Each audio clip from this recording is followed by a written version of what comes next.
Wow, a humongous trade just went down in the NFL between the Pittsburgh Steelers and the Miami Dolphins. The Steelers are acquiring Jalen Ramsey, Jonnu Smith, and a late round pick swap in exchange for Minkah Fitzpatrick.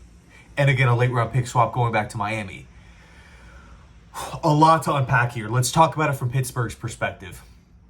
On one hand, I can really appreciate Pittsburgh's proactive approach this offseason. It feels a little different than seasons prior. It feels like, hey, you know what? Every single year we've disappointed in the playoffs. It doesn't matter who we play. We're getting bounced in round one. It sucks, right? We have a turnstile at the quarterback position. But this roster is just so good. It's so damn good. Like when you look at the athletes, when you look at the talent, when you look at the defense overall, like they have so many things. They have a great culture. They have a great coach. There's this mystique around the Steelers. Like it's one of the NFL's best franchises in the history of the game. That's not an over-exaggeration. Like Pittsburgh is like one of the best ran organizations as well from a top-down perspective. So I appreciate it, right? We're constantly disappointing in the playoffs. Let's make moves. Let's trade for DK Metcalf. Let's add Aaron Rodgers, who, on paper, is an upgrade over Russell Wilson. Some people would probably disagree with that. Some people probably agree with that. We'll see how it plays out, right? I think it all kind of rides on Aaron Rodgers' health. I think if Rodgers is healthy for 17 games, that's an upgrade over Russ. But if we see what we saw last season where he's constantly dealing with, injuries and there's storylines and there's drama, I don't really know how I feel about the situation. But despite that, they still go out and they make an aggressive move, sign Aaron Rodgers, again, DK Metcalf, and now Jonnu Smith and Jalen Ramsey. I mean, think about the talent on this team. Pat Queen, Cam Hayward, TJ Watt, Highsmith, Deshaun Elliott. Wilson at the linebacker position, a guy who I'm a big fan of. Joey Porter at corner. Like this team, on paper, this Steelers team is no joke. No joke. So I get it, right? I get it from that standpoint. Let's fill the cornerback position. Let's add, the speedster in DK Metcalf. We'll add Jonnu Smith, someone who Arthur Smith's familiar with. I think he's going to do a pretty good job in the Steelers offense this upcoming season. But here's the other hand, right? And it's Minkah Fitzpatrick going. Minkah Fitzpatrick, I gotta be honest. I know I'm a Jet fan here. He's one of my favorite players in the game. What he does at the safety position, free safety, strong safety, the versatility that he provides. He can make plays down the field. He can make plays in the box. Defensive IQ is off the chart. If you're in a pinch and you really need him to, he can line up at corner. Like he has the skill set to do that. The guy is just this movable chess piece. He's consistent. He plays. I love Minkah Fitzpatrick, and I was thrilled. I was thrilled when the Dolphins initially traded him away. I was pissed when they drafted him. I loved him back at Alabama. They traded him to Pittsburgh. I'm like, let's go. Like he's out of the division. Now he's back. Right now he's back. So, again, still sticking with Pittsburgh's kind of side of it here, looking at it from the Steelers angle. I don't like losing Minkah. I don't. I think he's just such a valuable piece on the defensive side. Now, you could argue, okay, you know what? Let's lock up one of the cornerback positions with Jalen Ramsey. Let's plug Jonnu Smith into the offense. And there's still a ton of really good a ton of really good safeties out on the free agent market that would come in at a cheaper price than Minkah, right? Theoretically, the Steelers could turn around later today and sign Justin Simmons to a one-year deal to replace Minkah Fitzpatrick as free safety. Could they potentially sign Julian Blackmon, another versatile safety, free safety, strong safety? You can move him around. He's still out there. What is he, 25, 26 years old? If the Steelers make that happen, all of a sudden losing Minkah doesn't really look that bad.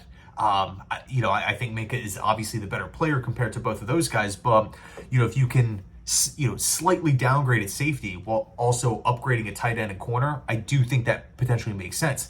Now, if the Steelers just don't do anything at free safety, what's the plan? Roll out Juan Thornhill?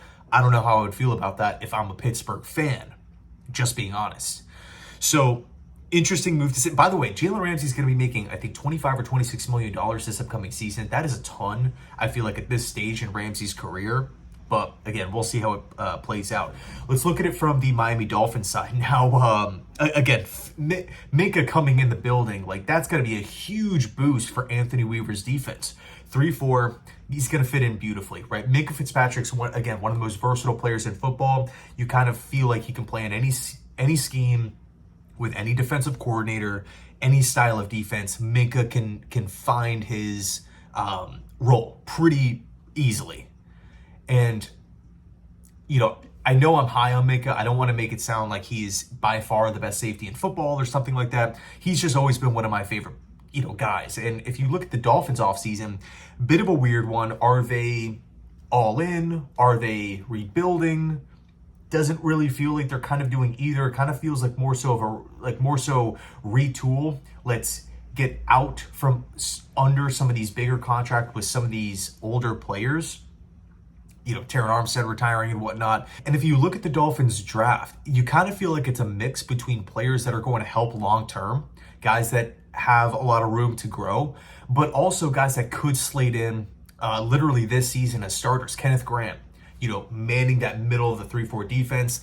I think that is, that admittedly, right, again, I know I'm a Jet fan here, but I think that was a really solid move. I know it's not the most flashy thing out there, but stopping the run, adding this just ginormous athletic freak show in the middle, just that anchoring that defense, that nose tackle position is going to be huge for Miami. Who was it? Savani in round 2, the guard from Arizona. I could definitely see him starting this season. And I would actually not be surprised if Ollie Gordon turns it around. That was someone who a lot of scouts loved. Rewind like a previous year. Thinking about Mike McDaniel's offense, what he can do with the running back position, Ollie Gordon in that offense, maybe that could be a late round gem. So you're looking again at Miami as a whole. Are they gunning for the AFC East? It doesn't really feel like it. Are they, I don't want to use the word tanking, but they're not necessarily rebuilding. If they were, they would have gotten off of, the Tyreek Hill contract and some of these other bigger deals on the, on the Dolphins, squad here. So, bit of a retool.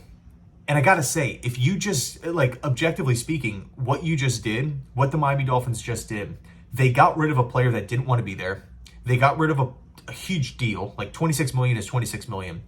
And you got rid of a player that literally everyone knew that you were going to trade. And throw Jonnu Smith in there as well.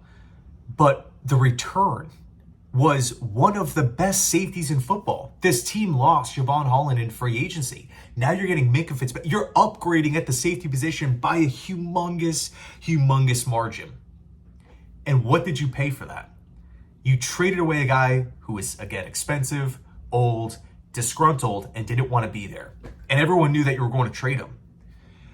So I was absolutely floored when I saw that Minkah Fitzpatrick was a part of this deal. I thought it was like a rewind. Like when I first saw the tweet, I thought it was like someone retweeting like the original trade from back in the day when the Dolphins traded Minkah to Pittsburgh. And then I saw that it was like a minute ago that the tweet came out. I'm like, Minkah's going back to Miami.